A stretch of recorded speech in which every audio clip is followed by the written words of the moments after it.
என்ன முடிவெடுப்பது என்று தெரியவில்லையா? அதிகம் யோசிக்காதே, நான் உனக்கு வழிகாட்டுகிறேன்.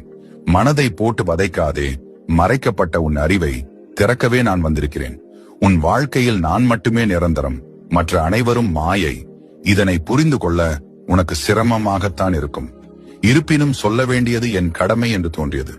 இவ்வளவு நாள் நீ செய்ததெல்லாம் போகட்டும், இனியும் அதன் வழி செல்லாதே. நீ இவ்வளவு கோழையாக இருப்பாய் என்று நான் நினைக்கவில்லை. நீ என் சிறந்த ஆன்மா. எப்பொழுதும் உன் மனம் நீ விரும்பியதை மட்டுமே செய்யும்.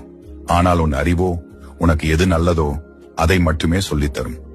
சிறிது நேரம் கண்களை மூடி உன் மனம் என்னும் மாயையை தள்ளி வைத்துவிட்டு இதை கேள்.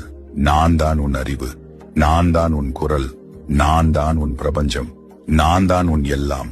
நீ செய்து கொண்டிருக்கும் செயல் உனக்கானது அல்ல. உன் நிழல் போல தொடரும் எதுவும் உன்னுடன் கடைசி வரை வரப்போவது கிடையாது.